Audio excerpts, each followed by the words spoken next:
అందరికీ నమస్కారం. సో, ఇప్పుడు ఆధునిక మహాభారతం అనే బుక్ గురించి అండ్ దాని మీనింగ్ అదంతా మనం డిస్కస్ చేద్దాం. అయితే ఇది ఒక సిరీస్ లాగా పార్ట్స్ బై పార్ట్స్ వీడియోస్ ఉంటాయి. ఆల్సో ఈ బుక్లో నేను లిటరేచర్ పాయింట్ ఆఫ్ వ్యూలో అంటే గ్రామర్ కానీ లేకపోతే ఆ లిటరేచర్ దాని గురించి మనం ఎక్కువ మాట్లాడడం. బట్ దీని వెనకాల ఉన్న భావం, ఈ బుక్ కాంటెక్స్ట్ ఏంటి, ఎవరి తరపున మాట్లాడుతుంది, అసలు ఈ పుస్తకం ముఖ్య ఉద్దేశం ఏంటి, ఇవన్నీ మనం ఈ వీడియోస్లో చర్చించబోతాం. ఆల్సో ఈ బుక్ చదివే ప్రాసెస్లో నేను ముందుగా ఈ బుక్లో ఉన్న వాక్యాలన్నీ చదువుతాను. తర్వాత ఈ వాక్యాలకు సంబంధించి మొత్తానికి సంబంధించిన మీనింగ్ ఏంటి, కంటెక్స్ట్ ఏంటి, నా పర్స్పెక్టివ్లో నా దృక్కోణంతో నేను చెప్తాను. అయితే ఈ బుక్కే ఎందుకు ఎంచుకున్నానంటే ముఖ్య ఉద్దేశం ఏంటంటే మన తెలుగు సాహిత్యంలో నోబెల్ ప్రైజ్కి, బహుశా భారతదేశంలో నోబెల్ ప్రైజ్కి నామినేట్ అయిన రెండో పుస్తకం ఇది. ఫస్ట్ది గీతాంజలి, రవీంద్రనాథ్ ఠాగూర్ రాసింది. అయితే అది నోబెల్ ప్రైజ్ వచ్చింది 1930లో. ఇది కూడా నోబెల్ ప్రైజ్కి నామినేట్ అయింది, కానీ దీనికి ఏ బహుమతి రాలేదు. అయితే చాలామందికి ఈ బుక్ గురించి తెలీదు. ఇంత ఘనత సాధించిన బుక్ అని, లేకపోతే ఇందులో ఉన్న భావం కానీ తెలీదు. ఈ బుక్ స్పెషాలిటీ ఏంటంటే ఇది ఒక ఐడియాలజీ, ఒక తాత్పర్యం గురించి, లేక ఒక తత్వం గురించి మాట్లాడదు. అన్నిటినీ కవర్ చేస్తూ ఒక సామాన్య ప్రజల దృక్కోణంలో ఉండే పుస్తకం ఇది. అంటే ఒక్కోసారి ఇది కర్షకుడి దృక్కోణంలో ఉంటుంది, అంటే కూలి పని చేసేవాళ్ళు, కష్టపడేవాళ్ళు. ఇంకొకసారి ప్రకృతి దృక్కోణంలో ఉంటుంది. కాబట్టి ఇది మనలో ఉన్న చాలా క్వశ్చన్స్కి ఆన్సర్ కూడా చేయగలదు. అందుకు నేను ఈ బుక్ని తీసుకున్నా. ఒకవేళ ఇది కరెక్ట్గా సాగితే మనం తర్వాత ఫర్దర్గా వేరే బుక్స్ కూడా చూద్దాం. అండ్ గుంటూరు శేషేంద్ర శర్మ విషయానికి వస్తే ఈయన రెండు రకాల రైటింగ్స్ ఉంటాయి. ఒకటి ఏంటంటే క్రిటిక్, హీఈస్ ఎ క్రిటిక్. అంటే ఇప్పుడు మనకి పెద్ద పెద్ద పుస్తకాలు ఉంటాయి కదా, రామాయణం కానీ మహాభారతం కానీ, దాన్ని విశ్లేషిస్తూ రాసే విశ్లేషకుడు అనమాట. ఇక్కడ ఏంటంటే రామాయణ రహస్యాలని ఒకటి ఉంటుంది, సోదసి అనే పుస్తకం ఇతను రాసిందే, ఆధునిక గుంటూరు శేషేంద్ర శర్మ రాసింది. అయితే దానితో పాటు ఇలాంటి పుస్తకాలు ఆధునిక మహాభారతం, నా దేశం నా ప్రజలు అనే బుక్స్ కూడా రాశారు. అయితే ఎందుకో కానీ ఈయనకి విశ్లేషకుడు అనే ముద్ర ఎక్కువ పడింది, కానీ ఇలాంటి గొప్ప కవితలు రాయగలరు అనేది చాలా తక్కువ మంది తెలిసింది. కానీ ఈ పుస్తకం చదివిన ప్రతి ఒక్కళ్ళు ఏదో విధంగా ఈ పుస్తకం ద్వారా ప్రభావితం అయ్యారు. ఆల్సో రీసెంట్ ఎగ్జాంపుల్ అంటే ఇప్పుడు మనం చూస్తున్న కాపీ ఏంటంటే, రీసెంట్గా film actor and politician Pawan Kalyan మళ్ళీ ప్రచురించింది. సో ఆయన కూడా ఈ పుస్తకం వల్ల ఇన్ఫ్లుయెన్స్ అయ్యి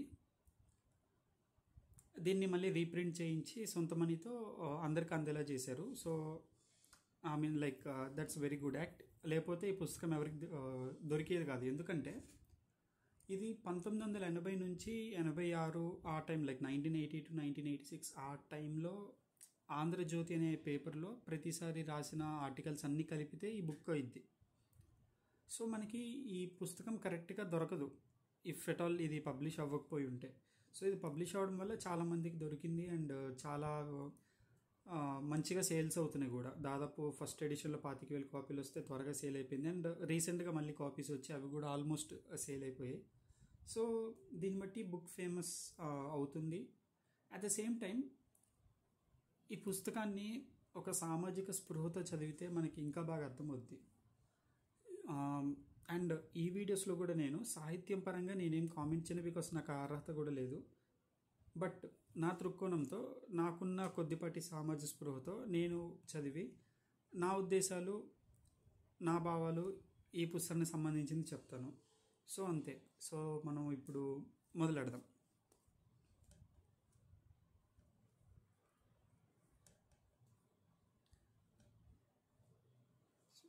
అయితే ఎవరికైనా ఈ పుస్తకం నచ్చాక ఈయన రచనలు ఇంకా చదవాలి అనుకుంటే, ఆయన రచించినవి ఇంకా చాలా ఉన్నాయి. ఆ పేర్లు ఏంటంటే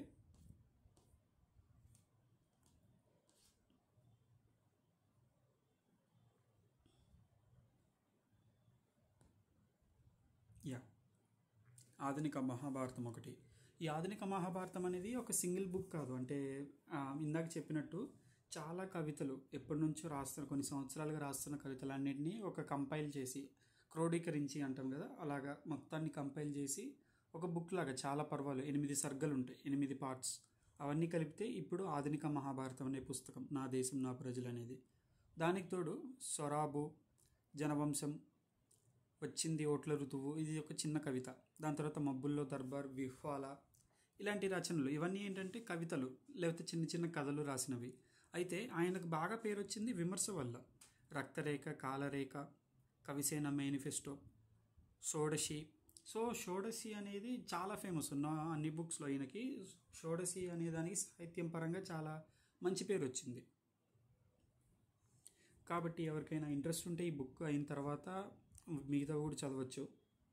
అయితే ఒకటి, మనకి పుస్తకాలు ఇలాంటివి చూడడం వల్ల ఏంటంటే చాలా అనుభవాలు మనకి డైరెక్ట్గా తెలుస్తుంటాయి. వీళ్ళు ఇప్పుడు చాలామంది పెద్ద పెద్ద కవులు ఎవరైతే తీసుకున్నా కూడా ఎంతో జీవితాన్ని చూసి వాళ్ళు రాసుంటారు. ఇప్పుడు వాళ్ళు అన్ని సంవత్సరాల జీవితాన్ని చూసి రాసింది మనం ఒకసారి చదివినప్పుడు ఆ ఎక్స్పీరియన్స్లో, ఆ అనుభవంలో కొంచెమైనా మనకు వస్తుంది. అది మనకి ఎంతో ఉపయోగపడుద్ది.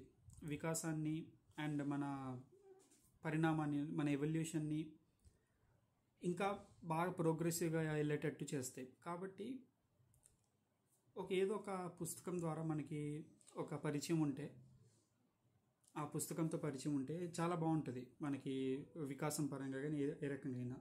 ఇంకా చెప్పాలంటే ఫ్రాన్స్ కాఫ్కా అనే ఒక ఇంగ్లీష్ ఆథర్, ఆయన అన్నట్టు ఒక పుస్తకం చదివినప్పుడు అది మనల్ని గట్టిగా తాకపోతే, like I mean if it's not hard hitting, అది మనల్ని, మన ఆలోచనల్ని కదపకపోతే అది పుస్తకమే కాదు. అలాంటి పుస్తకాలు చదవాల్సిన అవసరం లేదు. సో అది ఆయన భావం, ఆయన తీవ్రత గురించి మాట్లాడుతున్నాడు. I mean like if at all if a book is intense as that it shakes your thoughts, you should not read that book అని. సో లైక్ ఇలాంటి పుస్తకాల వల్ల ఎంతోమంది మారారు కూడా. బీట్ గుంటూరు శేషేంద్ర శర్మ గారి ఆధునిక మహాభారతం కానీ, శ్రీశ్రీ మహాప్రస్థానం కానీ, గుర్రం జాషువా గబ్బిలం కానీ, ఏ పుస్తకమైనా కూడా. అయితే ఒక పుస్తకంతో మొదలెడితే ఇంకా ప్రయాణం ఎక్కడికో వెళ్తూ ఉంటుంది. అంటే ఇంకా వరుసగా ఇంకా బుక్స్ చదువుతూనే ఉంటాం. అండ్ దానివల్ల మనకి సమాజం పట్ల ఒక రకమైన ఆలోచన ఏర్పడుద్ది. ఎలా అంటే అసలైన సమాజానికి మనం ఉన్న జోన్కి ఒక బ్రిడ్జ్ లాగా, వారిదిలాగా మనకున్న జ్ఞానం ఉంటుంది. ఇప్పుడు మంచి జ్ఞానం సంపాదిస్తే ఏంటంటే ఆ బ్రిడ్జ్ చాలా స్ట్రాంగ్గా ఉంటుంది. అలా కాకుండా నార్మల్గా ఎక్కడెక్కడో ఉన్న జ్ఞానం, అంటే మిడిమిడి జ్ఞానం ఉంటే బ్రిడ్జ్ కూడా అంతే వీక్గా ఉంటుంది. సో ఆ రకంగా అండ్ ఈ బుక్ని ఎవరో అట్లీస్ట్ ఒక్కరికైనా తెలిసేటట్టు చేయాలనే ప్రయత్నంతోనే నేను ఈ సిరీస్ స్టార్ట్ చేశాను. చాలా తక్కువ పేజెస్తో ఎక్కువ నెంబర్ ఆఫ్ వీడియోస్ వచ్చేటట్టు చేద్దాం. బికాజ్ ఈ బుక్ని త్వరగా చదవడం కన్నా అర్థవంతంగా చదవాలి అనేది నా ఉద్దేశం. అండ్ ఎక్కువ టైం తీసుకున్నా కూడా ఇలాంటి బుక్స్ని మళ్ళీ చదువుతూ ఉండాలి. నాకు శ్రీశ్రీ గారి మహాప్రస్థానం ఎప్పటి నుంచి చదువుతున్నా, మళ్ళీ చదువుతుంటా. ఎప్పటికైనా ఇప్పుడు మనకి భగవద్గీత ఎలా చదువుతాం, ఒకసారి చదివి వదిలేయం, కుదిరినప్పుడల్లా మళ్ళీ చదువుతాం. అలాగే కొన్ని పుస్తకాలని వీలున్నప్పుడల్లా, మనకి నచ్చిన పుస్తకాలు ఏవైనా కూడా వీలున్నప్పుడల్లా చదువుతూ ఉంటే చదివిన ప్రతిసారి కొత్తగా అనిపిస్తుంది. అది ఏ మంచి పుస్తకమైనా కూడా. అది పుస్తకం యొక్క గొప్ప లక్షణం. మెయిన్గా కవిత యొక్క గొప్ప లక్షణం, కథ కన్నా కవిత. ఈ అలాంటి కవితలే, కావ్యాలు ఈ పుస్తకంలో ఉంటాయి. దట్ ఈస్ ఆధునిక మహాభారతం. సో ఇప్పుడు మొదలు పెడితే, ఇంకొకటి శ్రీశ్రీ గారి మహాప్రస్థానం చూసినా కూడా అందులో ఒక లైన్ ఉంటుంది. ఏంటంటే, ఈ బుక్ చదివాక కుదిరితే ఎవరికైనా ఇవ్వండి, లేకపోతే ఎవరికైనా ఎక్స్ప్లెయిన్ చేయండి, అంతేకాని మీ దగ్గర మాత్రం దాచిపెట్టుకోకండి అంటారు. ఆల్సో ఇక్కడ కూడా బుక్ చూస్తే పారాయణం చేయండి, ప్రజలకు వినిపించండి అంటారు. కాబట్టి ఇవన్నీ ఏంటంటే అప్పట్లో ఉన్న చాలామంది రైటర్స్, ఇప్పుడు శ్రీశ్రీ రాసింది కూడా 1970s 60s ఆ టైంలో రాసింది. చాలా కవితలు కలిపితే బుక్ అయింది మహాప్రస్థానం బుక్. కాబట్టి వాళ్ళు ఏంటంటే ఎంతో రకమైన ఫ్రస్ట్రేషన్, ఒక సమాజపు తాలూకు ఆవేశం, అవంతా కూడా కవిత రూపంలో పెట్టి అందరికీ తెలియజేయాలనే ఉద్దేశంతో రాస్తారు. అండ్ చాలా సక్సెస్ అయ్యారు కూడా ఒక రకంగా. ఫర్ ఎగ్జాంపుల్ శ్రీశ్రీ కనుక చూసుకుంటే శ్రీశ్రీ ముందు శ్రీశ్రీ తర్వాత అని అంటారు తెలుగు కవితా రంగంలో. ఎందుకంటే శ్రీశ్రీ గారి ముందు కవులందరిని చూసుకున్నా కూడా ఎవరో ఒకరిని పొగట్టం కానీ, ఆడవాళ్ళ అందాన్ని పొగట్టం కానీ, ప్రకృతి అందాన్ని పొగట్టం, రాజుల్ని పొగట్టం, లేకపోతే వాళ్ళ పూర్వీకులు గొప్పలు చెప్పుకోవడం తప్పించి సమాజపరంగా పేదల కష్టాల పరంగా రాసిన కవి ఒక్కరు లేరు.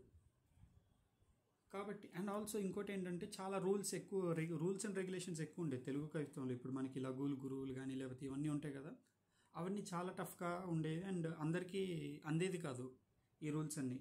అయితే Sri Sri was the first poet ఇలాంటి రూల్స్ అన్నిటిని బ్రేక్ చేసి ఆయన ఎన్నో కవితలు రాశారు. ఇన్ఫ్యాక్ట్ ఒక కవిత అంటారు, కుక్క పిల్ల సిగ్గు పిల్ల ఆడపిల్ల కాదేది కవితకు అనర్హం అని, దేని మీదైనా కవిత రాయొచ్చని. అలాగే ఇంకా చాలా రకాలు. తాజ్మహల్ కట్టించినవాడు కాదు, ఆ రాళ్ళెత్తిన కూలీలు ఎవరో కనుక్కోమంటారు.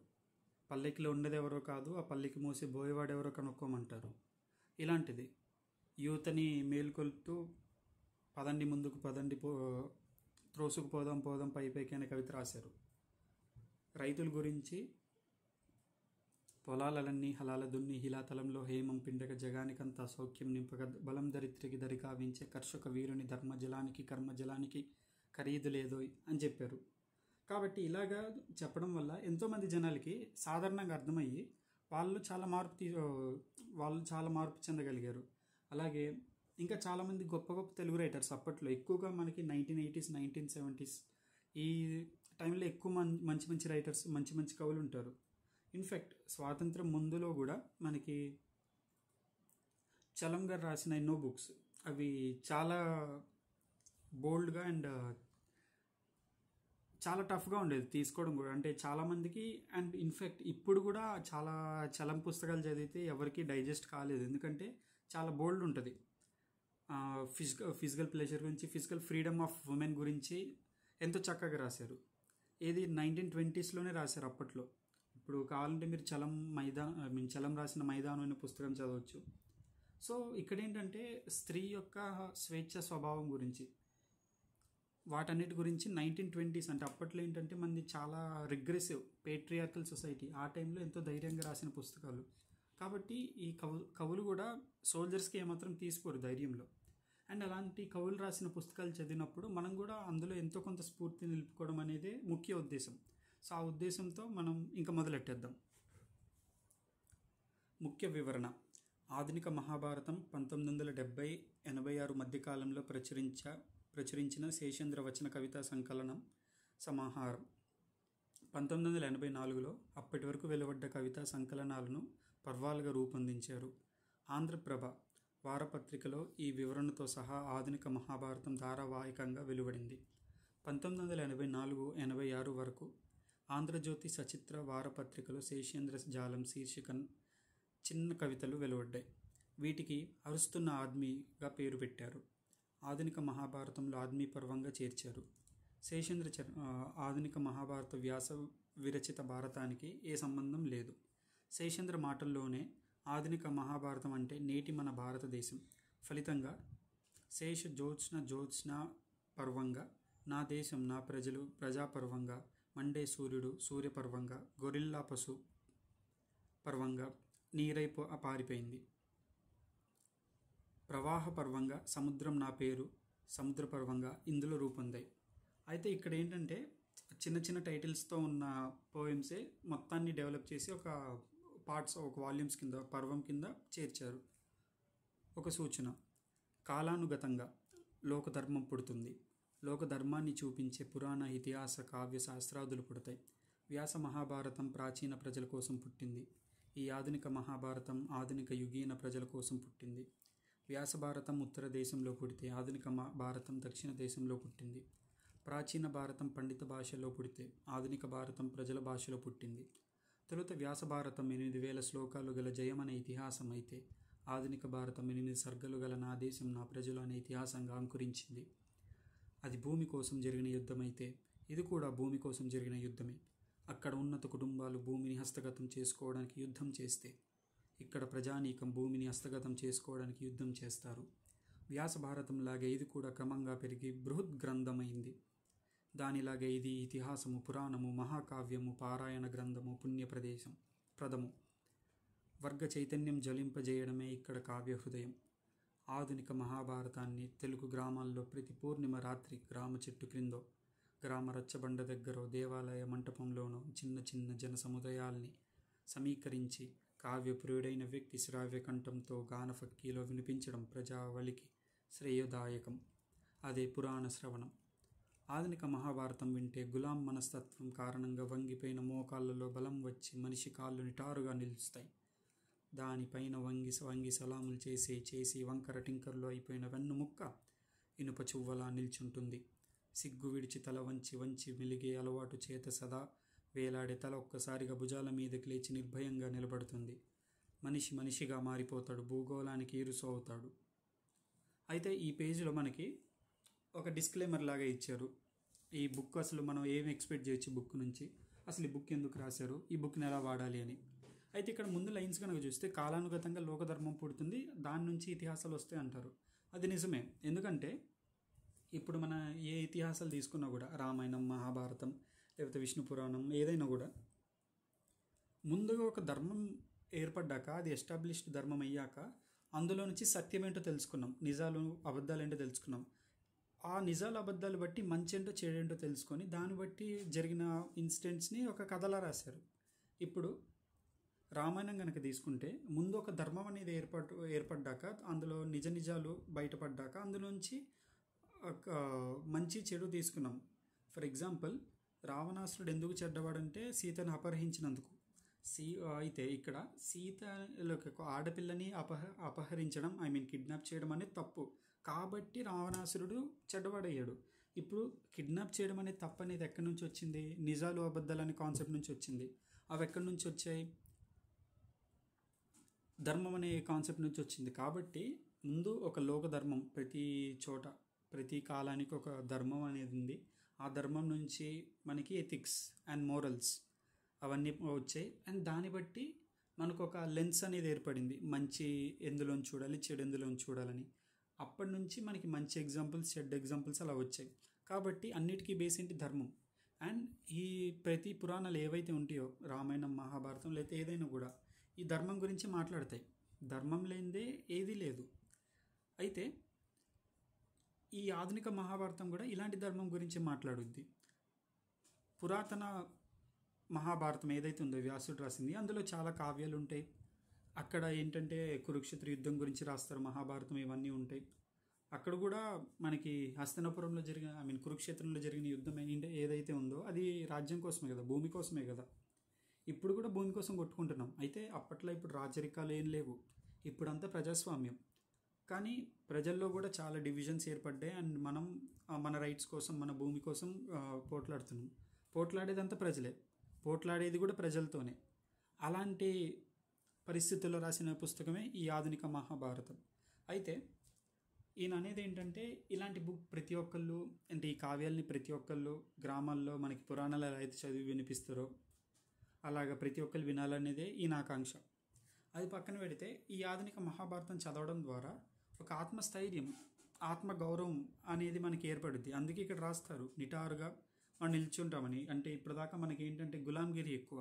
ఎవరైనా గొప్ప వాళ్ళు ఉంటే వాళ్ళు మంచి చేసినా రైట్ చేసినా కూడా వాళ్ళే రైట్ అనుకోవడం, ఇంకా వాళ్ళకి సబ్మిట్ అయిపోవడం జరుగుతుంటుంది. అలా వంగి చేయడం వల్ల ఏంటంటే ఇప్పుడు మనకి ప్రజాస్వామ్యం అయినా కూడా ఇప్పుడున్న చాలామంది పొలిటీషియన్స్, పెద్ద పెద్ద అధికారాల్లో ఉన్న పొలిటీషియన్స్కి రాజులకి పెద్ద తేడా లేదు. ఎందుకంటే జవాబుదారీతనం లేదు కాబట్టి రాజులు కూడా జవాబుదారీతనం ఉండదు. అలాగే ఇప్పుడు చాలామంది నాయకులు కూడా జవాబుదారీతనం లేదు. ఎందుకు? ఒకవేళ ఒక నాయకుడు మన దగ్గరికి వస్తే వంగి సలాం చేస్తాం, కానీ ఇదేంటి మాకు రైట్స్ ఏమిటని ఎవరు క్వశ్చన్ చేయట్లేదు. అలా చేసిన వాళ్ళ దగ్గరికి ఈ రాజకీయ నాయకులు కూడా రారు, అది వేరే విషయం. కాబట్టి ఈ పుస్తకాన్ని కరెక్ట్గా అర్థం చేసుకున్నప్పుడు ఏంటంటే, ఇలా వంగి మనకు అలవాటైన మోకాల్లో బలం ఏర్పడి నిటారుగా నిల్చుంటే మళ్ళీ మనం ప్రశ్నిస్తాం. దానికోసం మనం ఈ పుస్తకం తప్పకుండా చదవాలి. అలాగే మనం వంగి రబ్బర్లాగా అయిపోయిన మన వెనుముక ఏదైతే ఉందో ఒక మనిషిలాగా మనం నిలబడగలుగుతాం, ఒక ధైర్యంగా ఉంటాం. అది తప్పో ఒప్పో పక్కన పెడితే మనం నమ్మిన దానికి మనం నిలబడి ఉంటాం. అలా కాకుండా ఇప్పుడు చాలామంది చూసుకుంటే, ఒక ఎగ్జాంపుల్ కనుక చూసుకుంటే, చాలామంది నాస్తికులని చెప్పుకుంటూ అవసరాల్లో మళ్ళీ దేవుణ్ణి దండం పెట్టుకుంటారు. అలా కాకుండా ఇప్పుడు భగత్ సింగ్ ఎగ్జాంపుల్ కనుక తీసుకుంటే ఆయన వై యామ్ ఎథిస్ట్ అనే బుక్లో కూడా చెప్తారు. ఆయన్ని ఉరి తీసే ముందు కూడా దేవుని ప్రార్థించుకోమంటే అప్పుడు కూడా ఆయన నాస్తికులానే ఉన్నారు. ఎందుకంటే ఆయన నిటారుగా నిలబడ్డారు. ఆయన నమ్మిన దానికి మంచో చెడో పక్కన పెడితే ఆయన నమ్మిన దానికి నిలబడ్డారు. అలాంటి మనుషులు మనకు కావాలి. అంతేగాని కపటత్వంతో హిపోక్రసీతో ఉండే మనుషులు కాదు. అలాంటి వాళ్ళే రాజకీయాలు వెళ్తే మన దేశ భవిష్యత్తు కూడా అలానే ఏర్పడుద్ది హిపోక్రటికల్గా. అండ్ సిగ్గుతో తల దించి దించి వేలాడుతున్న తల ఒక్కసారి భుజం మీద గట్టిగా నిలబడగలదు. అలాగ మనం ధైర్యంగా ఉండగలం అనేదే ఈ కాన్సెప్ట్. ఈ బుక్ చదవడం వల్ల ఈ లక్షణాలు ఏర్పడతాయి అని చెప్పి ఈ బుక్ చెప్తుంది. అండ్ ఇది నిజం.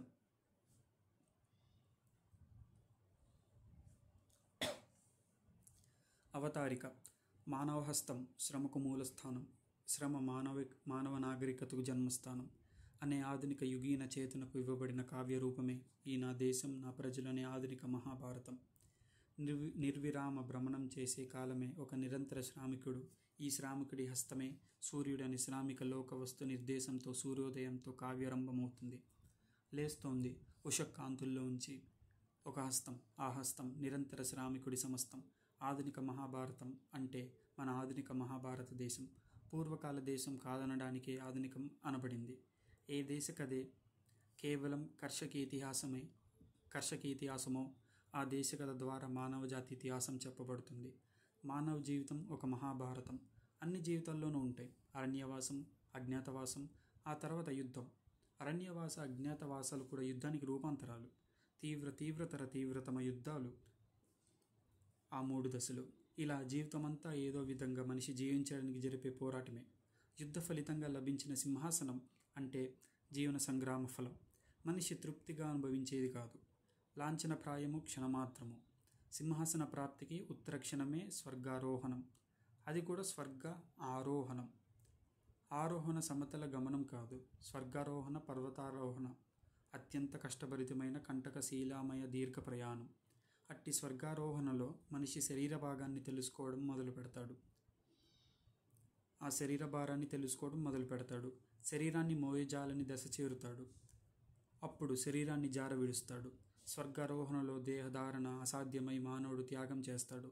లోకంలో శిఖర స్థానం ఎక్కి అన్ని ఇతిహాసాల్లోనూ ఈ సారాంశం సాక్షాత్కరిస్తుంది.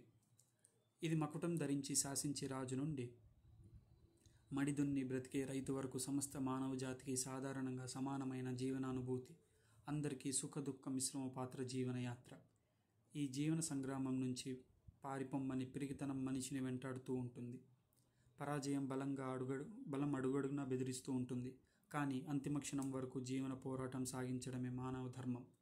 మనిషి బ్రతకడానికి ఉన్న హక్కు స్థాపించడమే మానవ ధర్మం.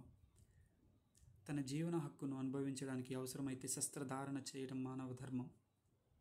మానవుడు మానవతా గౌరవాన్ని కోల్పోవడం ధర్మం కాదు. కనుక తన గౌరవాన్ని తాను గర్వంతో ప్రాణంతో రక్షించుకునేవాడు, ఆత్మహత్య చేసుకునేవాడు మానవతా హత్య చేస్తున్న నేరస్తుడు. ఒక్కో యుగంలో ఒక్కో రూపంలో ఈ ధర్మం మనిషిని వెంబడిస్తూ వచ్చింది. ఈ మహాసత్యం చరిత్రలో ఒక కాంతి పుంజంలా యుగాన దర్శనమిస్తూ ఉంటుంది. మనిషి దారుల్ని తేజోమయం చేస్తూ ఉంటుంది. ముంచుకొచ్చే అంధకారంతో ముష్టి యుద్ధం చేస్తుంది. జీవన సంగ్రామం నుంచి మనిషి ఎన్నడూ పారిపోరాదు. జీవన సంగ్రామంలో మనిషిగా నిలబడడానికి కావలసిన ఆత్మస్థైర్యమే గాంధీవాన్ని ధరించాలి. కనుక కాలతత్వ సారంగా సంక్రమించిన విప్లవ ధర్మాన్ని స్వీకరించి శస్త్రధారణ చేయడమే ఆధునిక యుగధర్మం. ఇట్టి జీవన తత్వ రహస్యాన్ని అన్ని యుగాల్లోనూ ద్రష్టలు గ్రహించారు. ఆ రహస్యానికి ఐతిహాసిక వాణి ప్రదానం చేశారు. ఇతిహాస నిర్మాణానికి బాధానుపూర్వక బలి కావాలి. నేనే ఆ బలి. నా ప్రతిభ, నా పాండిత్యం, నా అనుభవం ఈ అన్నింటినీ జీర్ణించుకున్న నా ఆయుస్సు సర్వం పిండి మాటల గొంతుల్లో ప్రోసిన ప్రక్రియ ఈ ఇతిహాసం. ప్రపంచ మానవుల్ని, వాళ్ళ చరిత్రల్ని, వాళ్ళ జయపజయాల్ని, వాళ్ళ భూత భవిష్యత్ వర్తమానాల్ని నా ఇంద్రియవాద మార్గ ఆర్జిత జ్ఞాననేత్రంతో అవలోకన చేసి విశ్వదృశ్యం నుంచి ఈ తాత్పర్యాన్ని క్రోడీకరించాను. దూరాల కొండల్లో కూర్చుని ఏకాంత గురుత్వాన్ని ఆశ్రయించి ఆధునిక మహాభారతాన్ని పొందాను. నేనెప్పుడు గొంతెత్తినా నా కోసం కాదు, 6 కోట్ల మంది కోసం కాదు, 60 కోట్ల మంది కోసం గొంతెత్తాను. నేను పడుతున్న బాధలే నా దేశమంతా పడుతుంది, మానవ జాతి అంతా పడుతుంది. కనుకనే నా జ్వాలిక నా దేశపు నాలిక. అదే నా దేశం, నా ప్రజలు. అదే ఈ ఆధునిక మహాభారతం. ఈ దేశానికి నాగలి ప్రతీక. ఈ దేశపు ఆకృతి, నాగలి ఆకృతి ఒకదాన్ని ఒకటి పోలి ఉంటుంది. దాని జీవన కథానాయకుడు కర్షకుడే. అతడే ఈ దేశపు జీవన దాన ప్రభువు. కవి ప్రథమతః మనిషి, అంతటా కూడా మనిషే. ఈ సత్యం సచేతన జీవన అనుభవ క్రమంలోనే తెలుస్తుంది. ఆ జ్ఞానం కవికి ఒక నేత్రాన్ని ప్రదానం చేస్తుంది. ఆ నేత్రం ఒక మాటని ప్రదానం చేస్తుంది. అదే కవిత్వం అనబడుతుంది. కనుక మనిషి మనిషిగా బ్రతకడం చేత పొందబడే ఫలం కవిత్వం. ఆ ఫలం పొందినవాడు కవి. ఇది నా కావ్య సంకలనం కాదు, ఇది నా కావ్యం, నా సంపూర్ణ కావ్యం. కవి అనేక కావ్యాలు రాయడు. కవి ఒకే మనిషి, ప్రవహిస్తున్న ఒకే జీవితం జీవిస్తాడు. అలాగే ఒకే కావ్యం రాస్తాడు. జీవితం ఒక యాత్ర. యాత్ర అనేక మజిలీల ప్రయాణం. దీని అర్ధాంతరమే కవి కావ్య యాత్ర అనేక కృతుల సముదాయక స్వరూపం. అంటే ఒక కవి తన జీవితంలో ఒకే కావ్యం రాస్తాడు. అయితే దాన్ని అప్పుడప్పుడు క్రమక్రమంగా రాస్తూ ఉంటాడు. అలా రాయబడే ఒక్కో కృతి నిజంగా పూర్ణ కృతి కోసం పుట్టే ఒక్కో పర్వం. కావ్యయాత్ర అంతిమ చరణంలో అన్ని పర్వాలు కలిసి ఒక కావ్యం మాత్రమే అవుతుంది. కనుక నేను నా జీవితంలో అనేక కావ్యాలు రాయలేదు. రాసింది ఒకే కావ్యం. దాని పేరు నా దేశం, నా ప్రజలు. దాని వర్తమాన నామాంతరం ఆధునిక మహాభారతం. ఆ కావ్యం యొక్క భాగాలు నా జీవితంలో అప్పుడప్పుడు రాస్తూ వచ్చాను. భిన్న భిన్న నామకరణాలతో ఆ భాగాన్ని అప్పుడప్పుడు ప్రకటిస్తూ వచ్చాను. ఆ భిన్న భిన్న నామకరణాలతో అప్పుడప్పుడు వచ్చిన ఆ భాగాలే ఈనాడు నా ప్రజలకు సమర్పిస్తున్న సంపూర్ణ కావ్యంలో పర్వాలుగా ప్రత్యక్షమయ్యాయి. అవి పుట్టినప్పుడు నిజంగా చివరి వరకు రూపొందే సమగ్ర కావ్యం కోసం పుట్టిన తొలి అవయవాలే గనుక ప్రతి పర్వాంతంలోనూ ఒక పగ ఉంటుంది. పర్వాంతగత్య. ఈ ఆధునిక మహాభారతాన్ని జనవంశం అనే అనుబంధ కావ్యం ఒకటి ఉంది. ఇంతటితో నా కావ్యయాత్ర ముగిసింది. నేను 1982లో నేను నా నెమలి అనే శీర్షికతో రాసిన కవితా సముదాయం ఇప్పుడు మయూర పర్వమైంది. 1983లో రాసిన అరుస్తున్న ఆద్మీ కవితలు ఇప్పుడు ఆద్మీ పర్వమైంది. అవి అప్పుడు కృతులుగా రాలేదు. కవినేత్రం చేసే ఇంద్రజాలం మూలంగా కవి యొక్క దేశ కాలాల్లో వ్యవహారిక క్రమం ఉండదు. ఎప్పుడో జరగబోయే సంఘటనలు కవి కావ్యంలో ఇప్పుడే వచ్చి చేరుతాయి. నా జీవితంలో నాకు సంబంధించినవన్నీ నా కావ్యాల్లో ముందుగా వచ్చి చేరాయి. ఈనాడు నేను నా ప్రజలు సమర్పిస్తున్న నా దేశం, నా ప్రజలు నామక ఆధునిక మహాభారతం అందుచేత నా ఆత్మకథ. త్రికరణ శుద్ధిగా ఉన్న మనిషి తన ఆత్మకథ చెప్తే చాలు. అదే తన దేశ కథ అవుతుంది. అదే విశ్వమానవ కథ అవుతుంది. విశ్వమానవ కథ ఆత్మకథ కాదనుకొని విశ్వమానవ కథే చెబుతానని బృహద్వానంతో బయలుదేరేవాడు సఫలత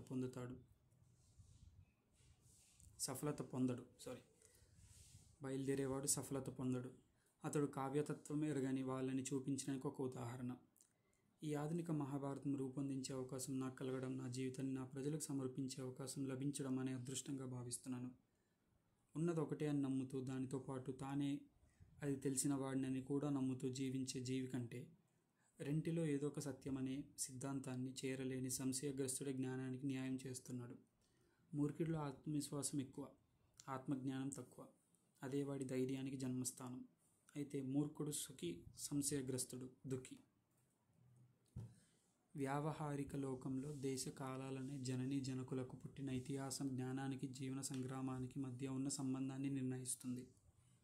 న కర్త కశ్చిత్ నియోగేనాపి చేశ్వరః స్వభావే వర్తతే లోకః తస్య కాలః పరాయణం. కిష్కింధకాండలో 5వ సర్గలో 5వ శ్లోకం. ఎవడు దేనికి కర్త కాడు. ఒకరిని నియోగించడానికి ఎవడో ఒక ఈశ్వరుడు లేడు. లోకం తన స్వభావం చేతనే నడుస్తుంది. స్వభావానికి కాలం ఆధారం అన్నప్పుడు రామాయణం ఈ పాత్ర నిర్వహించింది.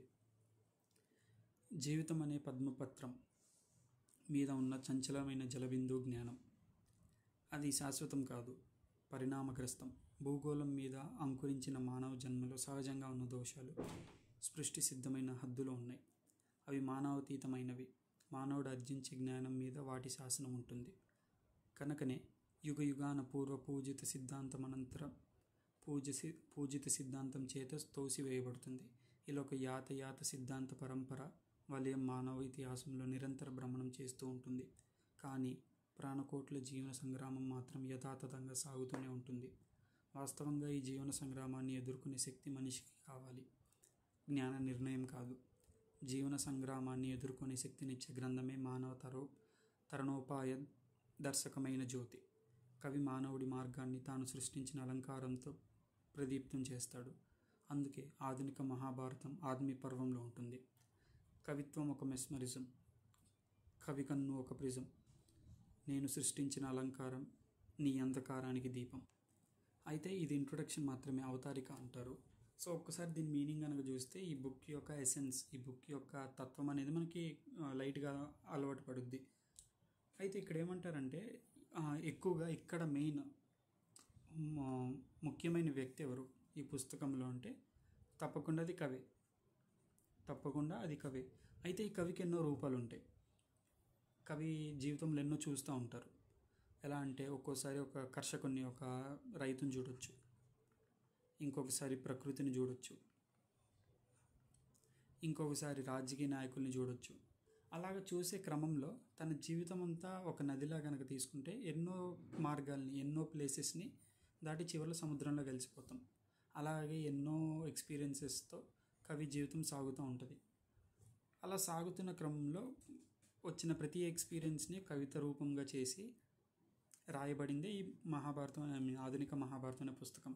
అయితే ఇది విడివిడి కవిత కింద కాకుండా మొత్తం ఒక ఎక్స్పీరియన్స్తో చూడాలి. ఎందుకంటే ఇప్పుడు ఒక మనిషి లేకపోతే ఒక వ్యక్తి మోసం చేసినప్పుడు ఆ వ్యక్తి చెడ్డవాడని ఎందుకు చెప్తాం? మోసం చేశాడు కాబట్టి. కానీ మనకి మోసం చెడ్డదని ఎందుకు తెలుసు? మనం చిన్నప్పుడు నేర్చుకున్నాం మోసం అనేది చెడు, సహాయం చేయడం మంచి అని.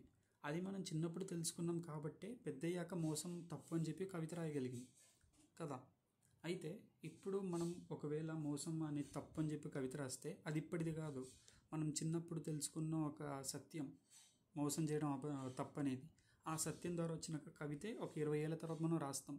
కాబట్టి అందుకే కవి రాసే కవితని ఒక చిన్న కవితలా కాకుండా అతని మొత్తం కావ్యంలో, అంటే అతను ఎన్నో కవితలు రాసుంటారు, కావ్యాలు రాసుంటారు, అన్నీ కలగలిపిన ఒక కంప్లీట్ ఒక ప్రవహించే నదిలా చూసుకుంటే అందులో కవితలు అనేవి చిన్న చిన్న భాగాలు అంతే.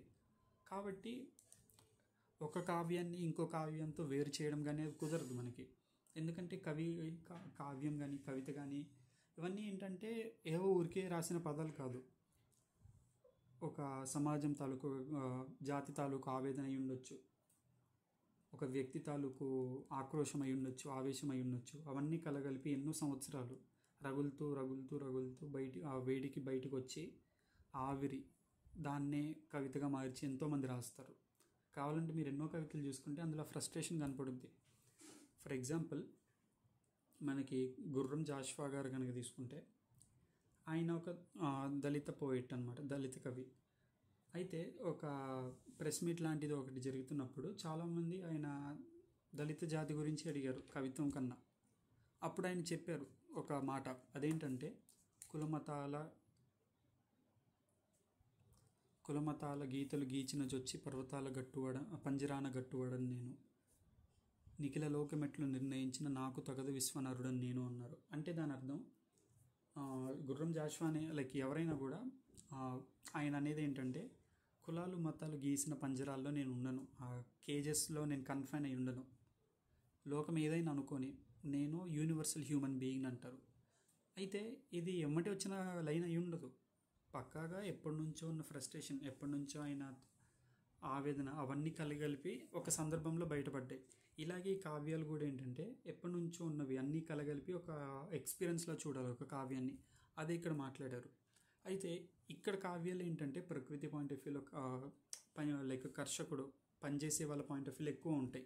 అది మనకు అర్థమవుతుంది. ఎందుకంటే ఇక్కడ మానవస్థం శ్రమకు మూలస్థానం, శ్రమ మానవ నాగరికతకు జన్మస్థానం అని ఒక హార్డ్ వర్క్ గురించి చెప్పారు.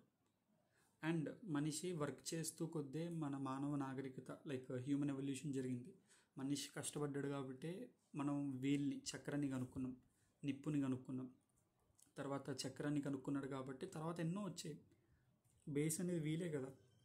కాబట్టి ఇక్కడ మనిషి పనిచేయడం మొదలు పెడితేనే మనకి నాగరికత వచ్చింది. మనిషి ఎప్పుడైతే పనిచేయడం ఆపేస్తాడో ఎవల్యూషన్ కూడా అక్కడితో ఆగిపోద్ది. సో ఇక్కడ అదే అంటున్నారు. అండ్ లేస్తుంది ఉషకాంతుల్లోంచి ఒక హస్తం, ఆ హస్తం నిరంతర శ్రామికుడు సమస్తం అని.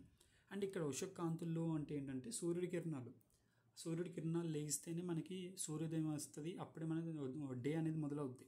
అండ్ ఇక్కడ డే మొదలుపెట్టే సూర్యకిరణాలు ఏవైతే ఉన్నాయో దాన్ని పనిచేసే వ్యక్తికి, హార్డ్ వర్కర్కి, ఐ మీన్ లైక్ లేబరర్ కానీ రైతు కానీ వాళ్ళతో పోల్చారు. అంటే వాళ్ళ పనితోనే మన జీవితం మొదలవుతుంది, వాళ్ళ పనితోనే మన డే అనేది మొదలవుతుందని. అండ్ జస్ట్ ఇమాజిన్, మనకి రైతులు అనేవాళ్ళు లేకపోతే గ్రౌండ్ లెవెల్లో వర్కర్స్ లేకపోతే మనకి అసలు ఏ పని జరగదు. సో ఈ పాయింట్ ఆఫ్ వ్యూలో మనకి డిగ్నిటీ ఆఫ్ లేబర్ గురించి కూడా ఎంతో డీప్గా మాట్లాడుతుంది. అండ్ అది ఫర్దర్గా మనం డెఫినెట్గా చూస్తాం, రైట్. అండ్ ఇంకొక లైన్ ఉంది, ఏ దేశం, ఐ అండర్లైన్ ఇట్ హియర్, ఏ దేశ కథే కేవలం కర్షక ఇతిహాసమో ఆ దేశం ద్వారా, ఆ దేశ కథ ద్వారా మానవజాతి ఇతిహాసం చెప్పబడుతుందని.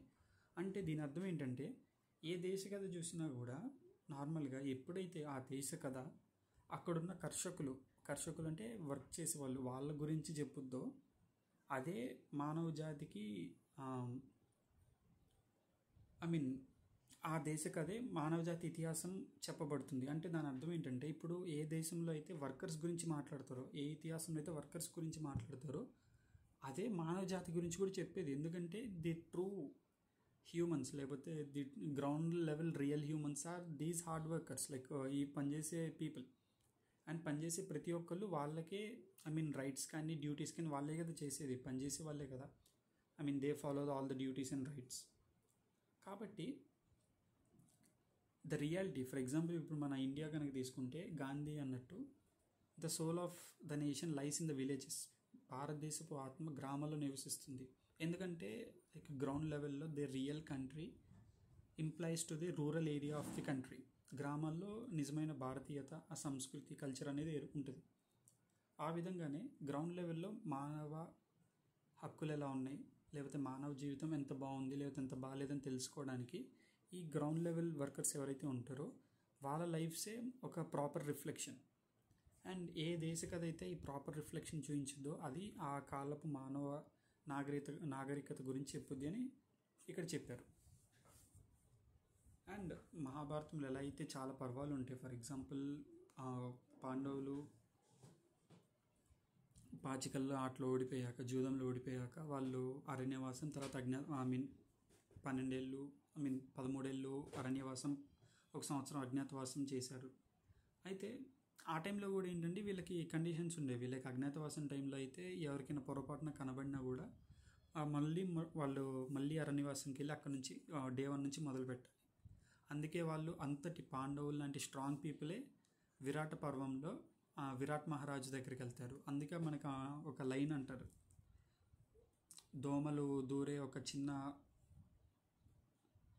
ఎలుకలు దూరే ఒక చిన్న గృహంలోకి ఏనుగులు దూరాయని.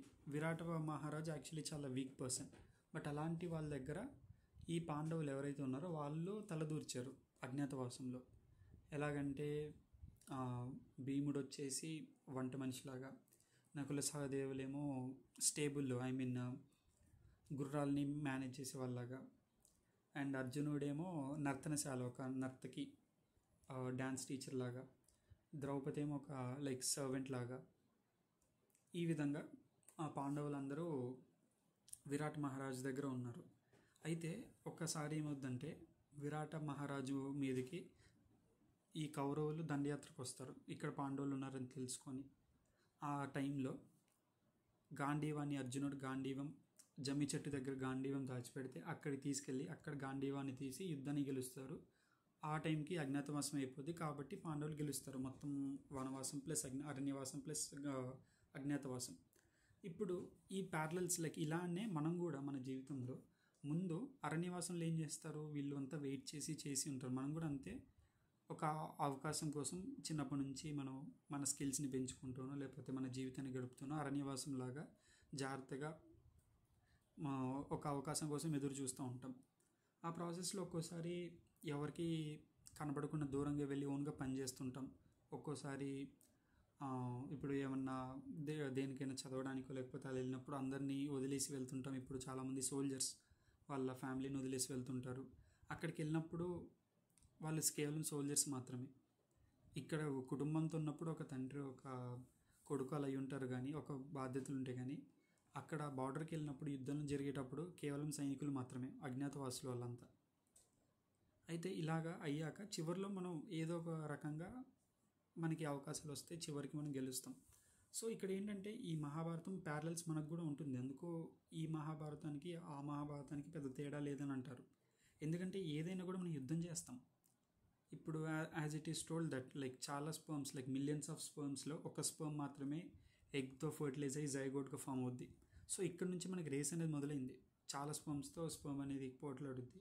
తర్వాత బయటకు వచ్చాక కూడా we survive, like survival of the fittest, only the fit survives. Like ఏదైనా కూడా ఇప్పుడు అంతా కాంపిటీషనే. సో ప్రతి చోట మనం ఫైట్ చేస్తాం.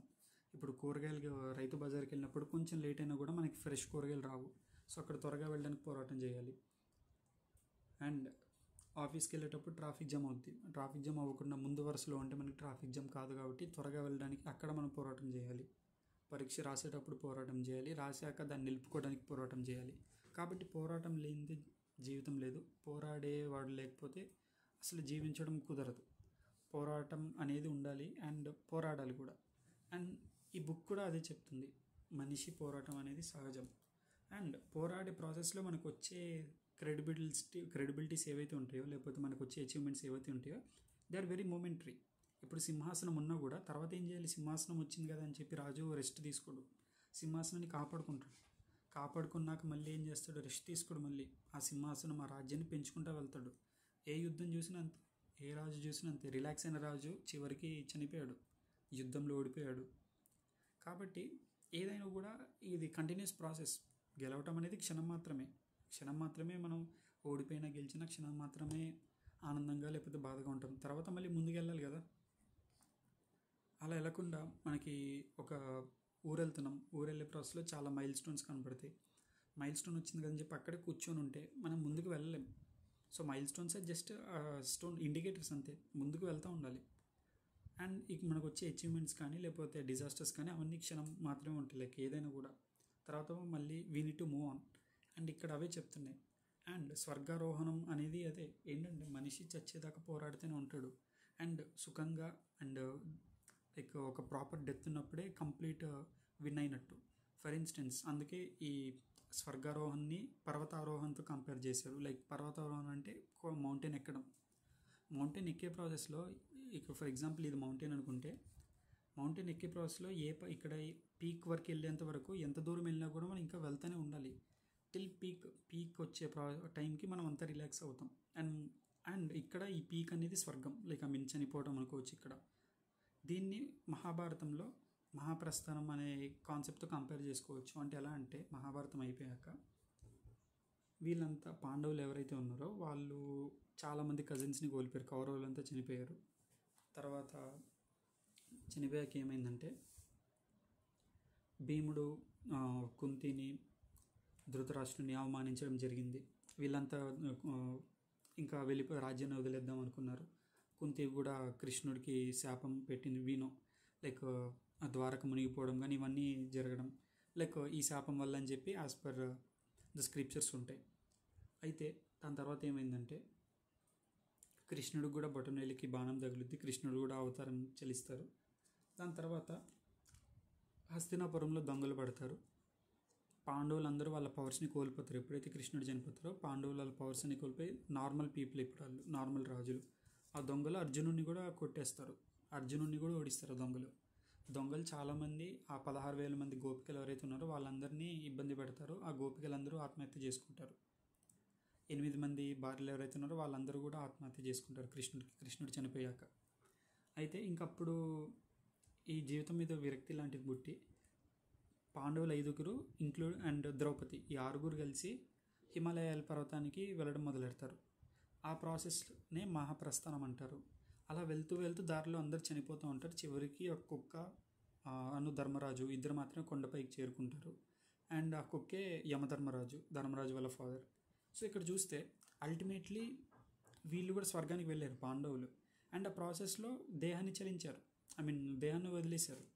ఇక్కడ కూడా అంతే, స్వర్గానికి వెళ్ళే ప్రాసెస్లో ఏంటంటే మనకి మన దేహం చాలా బరువుగా అనిపిస్తుంది. అండ్ ఇక్కడ దేహం అంటే జస్ట్ మన బాడీ అని కాదు, మన ఫిజికల్ అచీవ్మెంట్స్ ఏవైతే ఉంటాయో అవన్నీ బీట్ గుడ్ ఆర్ బ్యాడ్ ఏదైనా కూడా మన చేసిన పాపాలు పుణ్యాలు ఏదైనా కూడా చివరికి ఏంటంటే అవన్నీ ఒక మెడల్స్ లాగా. ఫర్ ఎగ్జాంపుల్ ఒక ఎనాలజీతో చెప్తే, ఒక స్పోర్ట్స్ పర్సన్కి ఒక మెడల్ వచ్చింది, మెడల్ వేసుకున్నాడు, 2 మెడల్ వచ్చింది, మెడల్ వేసుకున్నాడు, 10 వచ్చాయి, మెడల్ వేసుకున్నాడు. ఆ ప్రాసెస్లో ఏంటంటే ఒక 100 వచ్చాక దాని తర్వాత ఒక 100 నుంచి 200 మెడల్స్ వచ్చాయి, బరువు అయిపోతాయి మెడల్స్ అన్నీ, క్రెడిబిలిటీస్ అన్నీ బరువు అయిపోతాయి. బరువు అయిపోయినప్పుడు ఏమవుద్ది, ఇంకా ముందుకు వెళ్ళలేడు. ఏదైనా మెడల్స్ అన్నీ వదిలేసి ముందుకు వెళ్ళాలి. అండ్ ఇక్కడ కూడా అంతే, మనకి ఫిజికల్ అచీవ్మెంట్స్ లేకపోతే ఫిజికల్ మెటీరియలిస్టిక్ థింగ్స్ ఏమవుతున్నాయి అవన్నీ కూడా బరువుగా అనిపించి చివరికి we leave that body and then we go to the heaven, లేదా heaven hell whatever it could be. So ఇక్కడ కూడా అంతే, లైక్ ఈ ప్రాసెస్లో మనం చాలా వదులుకుంటామని అది చెప్తూ ఈ బుక్ అనేది లైక్ చెప్తుంది. లైక్ మహాభారతం కానీ ఏదైనా కూడా అల్టిమేట్లీ మనకి ఫైనల్గా తెలుసుకునేది ఏంటంటే materialistic things are not that important అని తెలుసుకుంటాం. ఇప్పుడు ఏదైతే ఇంపార్టెంట్ అనుకుంటామో 5 years తర్వాత చాలా వరకు అది ఇంపార్టెంట్ కాదని అనిపిస్తుంది. సో అలాగే మనం చాలా మెటీరియలిస్టిక్ థింగ్స్ని వదిలేస్తాం. అండ్ ఈ పేజ్ అదే చెప్తుంది అవతారికలో. అండ్ ఇది ప్రతి ఒక్కరికి వర్తిస్తుంది, రాజు ఒక్కడే కాదు, అక్కడ రైతు కానీ ఎవరికైనా కూడా జీవితం అనేది it is sad and happy mix కదా. ఇన్ అండ్ యాన్ అంటారు, ఇన్ యాన్ చైనీస్లో. So it's mix of both dark and light. ఎందుకంటే ఇప్పుడు డార్క్లో లైక్ లైట్ లేకపోతే డార్క్ అర్థం కాదు. ఇప్పుడు డార్క్నెస్ అనేది లేకపోతే లైట్ యొక్క వాల్యూ తెలియదు, అంతే కదా. ఇప్పుడు జీవితం అంతా హ్యాపీగా ఉండేవాడు, అతనికి హ్యాపీనెస్ విలువ తెలియదు unless and until he sad. అతను ఎప్పుడైతే బాధపడతాడో అప్పుడు తర్వాత వచ్చే ఆనందం, దాని విలువను తెలుసుకుంటాడు. అండ్ మన జీవితం కూడా ఏంటి, ఆనందాన్ని ఎత్తుక్కోవడమే కదా. అండ్ మనం ఎప్పుడు బాగా ఎత్తుక్కోగలం, బాధ విలువ ఎప్పుడైతే తెలుసుద్దో, ఓటమి విలువ ఎప్పుడైతే తెలుసుదో, గెలుపుని అప్పుడే మనం ఆస్వాదించగలం, ఆనందాన్ని అప్పుడే పొందగలం. సో ఈ హ్యాపీనెస్ అండ్ సాడ్నెస్ మిక్స్చర్తో ఒక జీవితం అనేది సాగుతూ ఉంటుందని చెప్పి బుక్ చెప్తుంది. అండ్ ఇంకొకటి ఏంటంటే ఈ మనిషి యొక్క జీవితం అనేది constant battle, never give up attitude ఉండాలి, ఇక్కడ అది చెప్తుంది. సో చాలా చోట్ల ఏంటంటే క్విట్ అవుదామనే ఆప్షన్ వస్తుంది, వదిలేయమని చెప్పి చాలా థాట్స్ వస్తాయి. అండ్ కంటిన్యూస్గా ఒక భయం అనేది మనల్ని వెంటాడుతూనే ఉంటుంది, లేదు కుదరదేమో, ఓడిపోదాం, లేదు ఎవరో ఒకరు ఏదోటి అనుకుంటారు అని. అండ్ అలాంటి టైంలో ఆ పెరిగితనాన్ని మనం పట్టించుకోకూడదు, ముందుకు వెళ్తూ ఉండాలి. అండ్ ఒక్కోసారి కుదిరితే we must be very stubborn. And ఇక్కడ అన్నారు శస్త్రధారణ చేయడం, కుదిరితే వెపన్స్ అయినా పట్టుకోవాలి, బికాజ్ లైక్ మానవాల్ని ఎస్టాబ్లిష్ చేయాలంటే వెపన్స్ అయినా పట్టుకోవాలంటారు. అంటే ఇక్కడ లైక్ లిటరల్గా వెపన్స్ పట్టుకోవాలని కాదు, it means to say that like ఎంత దూరమైనా వెళ్ళాలని చెప్పి. సో అంతేగాని గివ్ అప్ అయితే చేయకూడదు, we should not give up, we should never give up. అందుకే లైక్ ఎవరైనా కూడా ఈ గివ్ అప్ లైక్ వెంటనే గివ్ అప్ ఇవ్వడం కానీ లేకపోతే సూసైడ్ చేసుకునే వాళ్ళు ఒక క్రైమ్ చేసినట్టు, like entire humanitarian point of వ్యూలో ఒక క్రైమ్ చేసినట్టు. అండ్ ఒక్కో యుగంలో ఒక్కో రూపంలో ధర్మం మనిషిని వెంబడిస్తూ వచ్చింది. అండ్ ఇది కరెక్ట్, ఎందుకంటే ఇప్పుడు ధర్మం అనేది ఇప్పుడు ఫర్ ఎగ్జాంపుల్ మన పురాణాలు తీసుకుంటే ఒక్కో ధర్మంలో ఒక్కొక్క అవతారం వచ్చింది. ఫర్ ఇన్స్టెన్స్ సత్యయుగంలో మనకి మత్స్య అవతారం వస్తుంది ఫస్ట్లో. లైక్ ఎందుకు మత్స్య అవతారం వచ్చిందంటే అప్పట్లో సత్యయుగంలో ఇంకా దాని తర్వాత యుగం ఎండ్ అయ్యే టైంకి లైక్ పాపం పెరుగుతుందని చెప్పి మంచిని చెడుని వేరు చేయడానికి అలా వచ్చింది. తర్వాత కూర్మ అవతారం వచ్చింది, ఎప్పుడు క్షీరసాగరంలో కంప్లీట్గా చిలుగుతున్నప్పుడు అటు ఒకవైపు శేషనాగుని వాడి అటువైపు దేవతలు ఇంకోవైపు రాక్షసులు పట్టుకొని ఫైట్ చేస్తున్నప్పుడు మంచిని హెల్ప్ చేయడానికి అక్కడ ఆల్రెడీ ధర్మం ఏర్పడింది. అది ఇప్పుడు కూర్మ అవతారం అనేది ఆ యుగపు ధర్మం. అలాగే వామన అవతారం లేకపోతే పరశురామ అవతారం ఆ యుగపు ధర్మం అది. ఫర్ ఎగ్జాంపుల్ పరశురామ అవతారం ఎలా ఏర్పడింది, పరశురాముని ఇంట్లో లైక్ వాళ్ళ పేరెంట్స్ని చంపడం, వాళ్ళ ఆవుని ఒక రాజు తీసుకెళ్ళిపోయేసరికి అతని కోపంతో, ఇక్కడ ఏంటంటే ఈ రాజు ఒక లైక్ యారగెన్స్ అని చెప్పుకోవచ్చు ఆ రాజుది, లైక్ వాళ్ళ పేరెంట్స్ని చంపడం అండ్ ఆ దూడని చంపి లైక్ ఆ ఆవుని తీసుకెళ్ళిపోవటం అనేది ఒక యారగెన్స్, లైక్ రాజుకే మొత్తం సొంతమనే ఒక యారగెన్స్తో ఉన్న టైంలో ధర్మాన్ని ఎస్టాబ్లిష్ చేయడానికి పరశురాముడు 21 times మొత్తం భూమిని అంతా లైక్ తిరిగి లైక్ ఉన్న క్షత్రియులందరినీ సంహరించారు. సో ఇక్కడ ఏంటంటే ఆ యారగెన్స్కి అగెయిన్స్ట్గా ఒక ధర్మం ఏర్పడి that is Dharmaraju. In the same way రాముడు, కృష్ణుడు like be whatever it is, వాళ్ళు ఒక ధర్మాన్ని ఒక్కో రూపంలో వచ్చారు ఒక్కో యుగంలో. అండ్ వాళ్ళే దాని తర్వాత ఒక సర్టెన్ సెట్ ఆఫ్ ఎగ్జాంపుల్స్గా పెడితే దాన్ని బట్టి వెళ్తున్నారు. ఫర్ ఎగ్జాంపుల్ ఇప్పుడు భగవద్గీత అనేది ఆ యుగంలో కృష్ణుడు చెప్పిన వాక్యాలు అవన్నీ. అండ్ అది ఒక ఎగ్జాంపుల్గా ఉండి అది మనల్ని ముందుకు తీసుకెళ్తుంది అనుకోవచ్చు. బీట్ అంటే like not only Bhagavad Gita, like ఏదైనా కూడా like any religious book, Quran or else Bible, what ever it is, ఆ పాయింట్ ఆఫ్ టైంలో ఎస్టాబ్లిష్ చేసిన ధర్మమే మనల్ని ముందుకు తీసుకెళ్తుంది అల్టిమేట్లీ. సో ఇక్కడ లైక్ అదే చెప్తున్నారు. అండ్ ఈ లైక్ ధర్మం మనకి ఎప్పుడైనా కూడా ఏం చేయాలో అర్థం కానప్పుడు ధర్మాన్ని ఫాలో అయితే సరిపోతుంది, ఆటోమేటిక్గా ముందుకెళ్ళాలి. అండ్ ఈ ధర్మాన్ని ఫాలో అవడం అనేది చాలా కష్టం, దీనికి ధైర్యం కావాలి. ధైర్యం అనే గాంధీవం కావాలి. గాంధీవం అంటే like as it old it's అర్జునుడి విమన్. సో ఈ ధైర్యం ఉన్నప్పుడే మనం ధర్మాన్ని పాటించగలం. అండ్ దట్స్ వై వైలెన్స్ కన్నా నాన్ వైలెంట్గా ఉండడం చాలా కష్టం. మనల్ని ఎదుటోళ్ళు హర్ట్ చేస్తున్నా కూడా మనం స్థిరంగా ఉండడం చాలా కష్టం. అండ్ అలా ఉన్నప్పుడే మనం ధర్మాన్ని ఎస్టాబ్లిష్ చేయడానికి ఈజీగా అండ్ వీలుగా ఉంటుంది.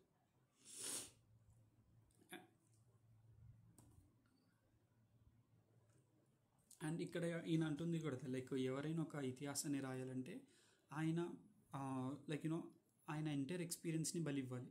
అంటే ఆ మొత్తాన్ని కంప్లీట్గా పెట్టి ఒక బుక్ రూపంలో రాయాలి. ఇప్పుడు వ్యాసుడు కానీ వాల్మీకి కానీ ఎవరైనా కూడా లైక్ వాళ్ళ జీవితాన్ని అర్పించి మొత్తం మహాకావ్యాలను రాశారు. అలాగే ఈయన అనేది ఏంటంటే నేను ఈ యుగానికి నేను బలి అవుతాను, నేను ఈ బుక్ మొత్తం రాస్తాను అండ్ నా గొంతుకులోంచి వచ్చిన ప్రతి ఆవేశాన్ని ఈ బుక్లో మలుస్తాను. అందుకే అంటారు నా జ్వాలిక, నా దేశపు నాలిక అని. సో ఈయన యొక్క బాధ, ఈయన యొక్క ఫ్రస్ట్రేషనే దేశం పాయింట్ ఆఫ్ వ్యూలో లైక్ దేశం మాట్లాడుతున్నట్టు, దేశం ఆవేదన ఈయన ఆవేదనగా మార్చుకొని రాసిన పుస్తకం ఇది. అండ్ ఇక్కడ ఇంకొక చాలా మంచి లైన్ ఉంటుంది ఏంటంటే కవి ఒక జ్ఞానాన్ని మనిషి జ్ఞానాన్ని సంపాదించాక ఆ జ్ఞానం ఒక లెన్స్ ఇస్తుంది, ఒక పాయింట్ ఆఫ్ వ్యూ ఇస్తుంది. ఆ పాయింట్ ఆఫ్ వ్యూ నుంచి వచ్చిన వర్డ్స్ ఏవైతే ఉంటాయో అవే కవిత్వం. సో ఇక్కడ ఈయన ఎక్స్పీరియన్స్ మొత్తం ద్వారా ఈయనకు వచ్చిన జ్ఞానాన్ని లైక్ ఒక పర్స్పెక్టివ్ పాయింట్ ఆఫ్ వ్యూలో కన్వర్ట్ చేసి రాసిన బుక్కి ఆధునిక మహాభారతం. అయితే కవి అల్టిమేట్గా తెలుసుకునేది ఏంటంటే కవి ఫస్ట్ ఇన్స్టెన్స్ లైక్ కవి దేంతో మొదలవుతాడు అంటే మనిషిగా. లైక్ ఒక కవి మెయిన్ ఫస్ట్ ప్రయారిటీ మనిషి అయితే లాస్ట్ ప్రయారిటీ కూడా మనిషి. అండ్ మనిషి పాయింట్ ఆఫ్ వ్యూలో మనిషి గురించి రాసేవే లైక్ సమాజాన్ని మార్చగలిగే, సమాజాన్ని ఇన్ఫ్లుయెన్స్ చేయగలిగిన కవితలు. సో ఆ విధంగా ఈ బుక్ అంతా కూడా మనం చూసుకుంటే చాలామందికి రిప్రజెంటేటివ్గా లైక్ చాలామంది చాలా గ్రూప్స్ని కానీ చాలా పాయింట్ ఆఫ్ వ్యూస్ని చాలా ఫిలాసఫీస్ని రిప్రజెంట్ చేస్తూ చాలా మంచి మంచి పోయిమ్స్ దొరుకుతాయి. మనం ఫర్దర్గా మనం చూసినప్పుడు వీల్ సీ దెమ్. అయితే ఈ విధంగా ఉంటుంది ఒక కవి యొక్క పర్స్పెక్టివ్ దేశం గురించి. అందుకే ఇక్కడ అనేది ఏంటంటే ఒక నికాస్ అయిన లైక్ ధర్మాన్ని పాటించి ఒక మనిషి అతని జీవిత గాథని లేకపోతే అతని ఆటోబయోగ్రఫీని చెప్తే అదే దేశం యొక్క ఆటోబయోగ్రఫీ అవుద్ది. ఎందుకంటే ధర్మాన్ని ఫాలో అవుతున్నప్పుడు అండ్ ఆ ధర్మం కాలానుగుణంగా లైక్ ఎవ్రీ టైం ఆ ధర్మం చేంజ్ అవుతూ వస్తుంది, ఇవాల్వ్ అవుతూ వస్తుంది. ధర్మాన్ని ఫాలో అవుతూ మనం కూడా ఇవాల్వ్ అవుతున్నప్పుడు మన ఇవల్యూషన్ లైక్ దేశం ఇవల్యూషన్ రెండు ప్యారల్. లైక్ ఒక ఎగ్జాంపుల్ లైక్ ఎగ్జాంపుల్ కాకుండా ఒక ప్యారల్గా చెప్తే ధర్మం ఇదైతే మనం దీన్ని ఫాలో అవుతాం అండ్ టైం కొద్దీ ధర్మం అనేది ఇవాల్వ్ అవుతూ ఉంటుంది. అండ్ మనిషి కూడా ఈ ధర్మాన్ని ఫాలో అవుతే మనిషి కూడా ఇవాల్వ్ అవుతాడు. అయితే ఇప్పుడు మనిషి ఇవల్యూషన్ ఈ ఒక్క మనిషి ఇవల్యూషన్ ఆత్మకథలా రాస్తే ఈ ధర్మం ఎలా ఇవాల్వ్ అవుతుందో తెలుసుద్ది. ధర్మం ఎలా ఇవాల్వ్ అవుతుందో తెలిస్తే దేశం గురించి మొత్తం తెలుసుద్ది మనకి, అంతే కదా. కాబట్టి ఇక్కడ అంటారు ఏంటంటే ఒక మనిషి అల్టిమేట్గా లైక్ ధర్మాన్ని ఫాలో అవుతూ అతను ఒక ఆటోబయోగ్రఫీ రాస్తే అతని ఆటోబయోగ్రఫీయే దేశం యొక్క ఆటోబయోగ్రఫీ అవుతుందని చెప్పి ఇక్కడ అదే అంటారు. త్రికరణ శుద్ధిగా ఉన్న మనిషి తన ఆత్మకథ చెప్తే చాలు అదే తన దేశ కథ అవుతుందని. అండ్ అదే యూనివర్సల్ హ్యూమన్ బీయింగ్ కథ కూడా లైక్ విశ్వమానవ కథ అని ఇందాక చెప్పే కదా, అతని కథే అవుతుంది ఇది. అయితే ఒకవేళ ఆత్మకథకి విశ్వమానవ కథకి రెండు డిఫరెన్స్ లైక్ మామూలు మనిషి ఆత్మకథకి ఈ దేశ ధర్మం కథకి చాలా డిఫరెన్స్ ఉంది, రెండు ఒకటి కాదనుకుంటే అప్పుడు ఏంటంటే వాళ్ళకి కవిత స్పృహ లేనట్టు. అండ్ అది ఈ బుక్లో చెప్పబడుతుంది లైక్ అతడు కావ్యతత్వం ఎరగని వాళ్ళని చూపించడానికి ఉదాహరణ అని. ఎవరికైతే విశ్వమానవ కథ ఆత్మకథ కాదనుకుంటారో వాళ్ళు. ఓకే. అండ్ ఇక్కడ ఇంకో ఇంట్రెస్టింగ్ పాయింట్ ఏంటంటే ఉన్నది ఒకటే అని నమ్ముతూ దానితో పాటు తానే అది తెలిసిన వాడినని కూడా నమ్ముతూ జీవించే జీవి. అంటే ఇక్కడ ఏంటంటే ఒక మనిషి ఒకటే లైక్ ఒక పర్టికులర్ ఫిలాసఫీకి కంప్లీట్ స్టిక్ అయిపోయి బ్లైండ్గా ఇదే నమ్ముతూ దాని తర్వాత ఈ ఫిలాసఫీ గురించి పూర్తిగా ఇతని తప్ప ప్రపంచంలో ఇంకెవరికి తెలియదు అంటే నాకే అన్ని తెలుసు అనుకునే వాళ్ళు ఉంటారు కదా, వాళ్ళు ఎవరు మూర్ఖులు. లైక్ వాళ్ళు ఓపెన్ మైండ్ అయితే ఉండదు, వేరే ఫిలాసఫీస్కి ఓపెన్ ఉండదు. ఇప్పుడు చాలా చోట్ల మనం చూస్తున్నాం, ఏ రిలీజన్ చూసినా కూడా ఇలాంటి ఫెనటిక్స్ ఉన్నారు. లైక్ ఒక మతానికి కంప్లీట్ స్టిక్ అయిపోయి ఇంకా కంప్లీట్గా వేరే మతాన్ని ద్వేషించే స్థాయిలో వీళ్ళ మతాన్ని ప్రేమిస్తున్నారు. సో అలాంటి ద్వేషం అనేది అల్టిమేట్గా ఇంకా ద్వేషం వల్ల ప్రేమ వస్తుంది, ప్రేమ వల్ల ద్వేషం కాదు. సో అలాంటి ద్వేషించే మనుషులు ఎందరో ఉన్నారు. అయితే వీళ్ళు మూర్ఖులతో సమానం అంటారు ఇక్కడ. అండ్ ఇంకొకళ్ళు ఎవరంటే సంశయగ్రస్తులు. అంటే ఏంటంటే ఓపెన్ మైండ్ పీపుల్, అగ్నాయిస్టిక్ అంటారు. అగ్నాయిస్టిక్ పీపుల్ ఓపెన్ మైండెడ్ అనమాట. అంటే అది కాదు ఇది కాదు అని చెప్తారు. సో ఇప్పుడు ఏంటంటే మూర్ఖులకి ఏంటంటే ఆల్రెడీ వాళ్ళు ఒకటి బలంగా ఫిక్స్ అయిపోయి ఇంకా అదే ముందుకు వెళ్తాంటారు, లైక్ అది బ్లైండ్గా ఉంటారు కదా, కాబట్టి వాళ్ళకి ధైర్యం ఎక్కువ, కాన్ఫిడెన్స్ ఎక్కువ. అందుకే వాళ్ళు తప్పు చెప్తున్నా తప్పు చేస్తున్నా కూడా కాన్ఫిడెన్స్గానే చేస్తారు, బికాస్ వాళ్ళు అది నమ్ముతున్నారు. అయితే వాళ్ళకి అల్టిమేట్గా సెల్ఫ్ కాన్షియస్నెస్ అనేది తక్కువ, ఎందుకంటే వాళ్ళు ఎవరో చెప్తుంది బ్లైండ్గా నమ్ముతున్నారు తప్పించి సెల్ఫ్ ఐడియాలజీ రాదు. అదే సంశయగ్రస్తుడు ఎవరైతే ఉన్నారో అగ్నాయిస్టిక్, అన్నిటిని చూద్దాం లైక్ అన్నిట్లోనూ లూప్ హోల్స్ ఉంటాయి, అన్నిట్లోనూ పాజిటివ్స్ ఉంటాయి అనుకునేవాడు కొంచెం డౌట్గానే ఉంటాడు. అది nature, like doubting is a nature of an agnostic. Doubting is nature of rational person. So అలా ఉంటేనే మనిషి ముందుకు వెళ్ళగలడు. అండ్ ఎవల్యూషన్కి అది చాలా హెల్ప్ అవుద్ది డౌటింగ్ అనేది. మనిషి ప్రశ్నించడం ఎప్పుడైతే ఆగిపోతాడో అక్కడ ఇవల్యూట్ అవ్వడం, పరిణామం చెందడం కూడా ఆగిపోతాడు. సో క్వశ్చనింగ్ అనేది ఎప్పుడు జరుగుతూనే ఉండాలి ఎప్పటికైనా కూడా. బట్ మూర్ఖులు ఎప్పుడు ప్రశ్నించరు, మూర్ఖులు గుడ్డిగా ముందుకు వెళ్తుంటారు అంతే. వాళ్ళకి ఆత్మధైర్యం ఎక్కువ బట్ జ్ఞానం తక్కువ. అయితే ఇక్కడ ఒకటేంటంటే ఆత్మధైర్యం వల్ల ఏంటంటే ఇంకా వాళ్ళు నిజం అనుకొని వాళ్ళు ప్రశాంతంగా ఉంటారు, ఎక్కువ ఆలోచించరు. బట్ సంశయగ్రస్తుడు ఏంటంటే అగ్నోస్టిక్ ఏంటంటే ఇది రైట్ కాకపోతే ఇంకోటి రైట్ అవ్వచ్చు అని చెప్పి ఆలోచనలు ఎక్కువ ఉంటాయి, కాబట్టి అంత సుఖంగా ఉండకపోవచ్చు. అందుకే అంటారు మూర్ఖుడు సుఖి సంశయగ్రస్తుడు దుఃఖి అని. అయితే మూర్ఖుడుగా సుఖం పొందుతావు, సంశయగ్రస్తుడిగా దుఃఖం పొందుతావు అంటే నేను దుఃఖాన్నే ఎంచుకుంటాను. ఎందుకంటే ఎప్పుడైతే మనిషికి ప్రశ్నించడం ఆగిపోతాడో అతను మనిషే కాదు. The main human nature is to question. చాలామంది జంతువులకి మనకి తేడా ఏంటంటే క్వశ్చనింగ్ పవర్. అది లేనప్పుడు జంతువులకి మనకు తేడా లేదు కదా. సో ఈ సంశయవాదం అంటే ఇదే, లైక్ ప్రశ్నించడం లేనిదే డెవలప్మెంట్ కూడా ఉండదు. అండ్ ఇక్కడ అదే చెప్తున్నారు.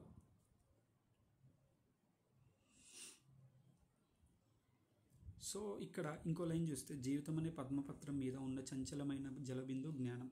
అంటే ఒక చిన్న వాటర్లో కనుక తీసుకుంటే వాటర్లో ఒక చిన్న తమలపాకు వెళ్తుంది, తమలపాకు మీద చిన్న నీటి చుక్కు ఉంది, వెరీ టెంపరీ నీటి బుడగ ఏదోటి ఎప్పుడప్పుడు పేలిపోవచ్చు, లేకపోతే గాలిగెట వెళ్ళిపోవచ్చు. సో ఈ తమలపాకు ఏదైతే ఉందో this is our life.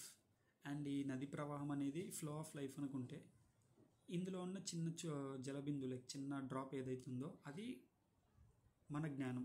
And ఇక్కడ ఏంటంటే మోర్ దెన్ జ్ఞానం, మనకి జ్ఞానం కన్నా మనిషి యొక్క బ్యాటిల్ని never give up attitude and దానికోసం కావాల్సిన ధైర్యం చాలా ఇంపార్టెంట్. ఎందుకంటే ఈ ధైర్యం ఉంటే ఏంటంటే జ్ఞానాన్ని ఫేస్ చేసే పవర్ కూడా వస్తుంది. ఫర్ ఇన్స్టెన్స్ ఈ జ్ఞానాన్ని ఫేస్ చేసే పవర్ ఎందుకన్నానంటే మనం చిన్నప్పటి నుంచి చాలా తెలుసుకుంటాం, చాలా నమ్ముతుంటాం, కానీ టైంకి ఏంటంటే అది తప్పని తెలుసుకుంటాం. ఫర్ ఎగ్జాంపుల్ చిన్నప్పుడు వైలెన్స్ని నమ్మొచ్చు, చాలా అట్రాక్టివ్గా ఉండొచ్చు వైలెన్స్, కానీ పెద్ద కొద్దీ వైలెన్స్ అన్ని చోట్ల కరెక్ట్ కాదని తెలుసుకుంటాం. అయితే ఇప్పుడు ఇది తప్పు, ఇప్పటిదాకా మనం నమ్మిందంతా తప్పు అని చెప్పి ఎప్పుడైతే మనం తీసుకోవడానికి ధైర్యం ఉంటుందో అప్పుడే మనకి కొత్తగా తెలుసుకోవడానికి అవకాశం ఉంటుంది. అందుకే అంటున్నా నేను. అండ్ ఈ బుక్ కూడా అంటుంది ఏంటి, ఈ జీవన సంగ్రామాన్ని ఎదుర్కొనే శక్తి కావాలి. అంటే ఓటమి కానీ గెలుపు కానీ ఏదొచ్చినా కూడా మనకి తట్టుకునే శక్తి కావాలి. అది ఉన్నప్పుడు జ్ఞానం ఆటోమేటిక్గా వస్తుంది. ఇది లేకుండా జ్ఞానం అనేది ఉన్నా కూడా దాన్ని మనం ఉపయోగించలేం. సో ధైర్యం డెఫినెట్గా కావాలి. ఈ ధైర్యం ఉంటే ఆటోమేటిక్గా జ్ఞానం మెల్లగా వస్తుంది, బీయింగ్ స్ట్రాంగ్. సో ఇక్కడ అదే చెప్తున్నారు. అండ్ ఇలాంటి ధైర్యాన్ని నింపే బుక్ ఏదైతే ఉందో అది మనిషి యొక్క జీవితంలో ఒక దీపం లాంటిది. ఇక్కడ అదే అంటున్నారు, కవిత్వం ఒక మెస్మరిజం, కవి కన్ను ఒక ప్రిజం. అండ్ ఆ కన్నులోంచి సృష్టించిన ఈ అలంకారం అండ్ అది మానవులు కంప్లీట్గా చీకట్లో అంటే ఇదే కరెక్ట్, ఇంత మించి ఇంకా లోకం లేదనుకునే మానవులు, అంధకారంలో ఉండే వాళ్ళకి ఇలాంటి కవితలు, ఇలాంటి బుక్ ఏదైతుందో అదొక దీపం లాంటిది. అండ్ ఆ దీపం వెలుగు అందరికీ వెళ్ళాలనేదే ప్రతి ఒక్క కవి ఉద్దేశం. అండ్ అంతటితో మనం like analysis like whatever we can say about this video ముగిస్తాం. అండ్ రేపటి నుంచి అండ్ లైక్ నెక్స్ట్ వీడియో నుంచి we'll start the true poems and వాళ్ళు లైక్ ప్రజాపర్వం, దాని తర్వాత ఇంకా ఒకసారి మనం ఇండెక్స్ చూసేద్దాం ఫాస్ట్గా and we can conclude the video. And next టైంలో ఐఎమ్ వెరీ షూర్ లైక్ ఇంత టైం పట్టదు, త్వరగానే ముగిచ్చేస్తాం. ఇది ఇంట్రడక్షన్ కాబట్టి కొంచెం ఎక్కువ టైం పట్టింది అంతే. సో ఇక్కడ నుంచి మనకి స్టార్ట్ అవుద్ది ప్రజాపర్వం నుంచి ఇంకా ప్రతి పర్వం, లైక్ మయూర పర్వం కానీ, ఆత్మీ పర్వం కానీ, పశుపర్వం, ఇవన్నీ మనం ఇందాక జస్ట్ పేర్లు వచ్చే సూర్యపర్వం, రైట్. సో చాలా చాలా అద్భుతమైన పోయమ్స్ అన్నీ ఉంటాయి, మనం అన్నీ డిస్కస్ చేసుకుంటాం. Thank you.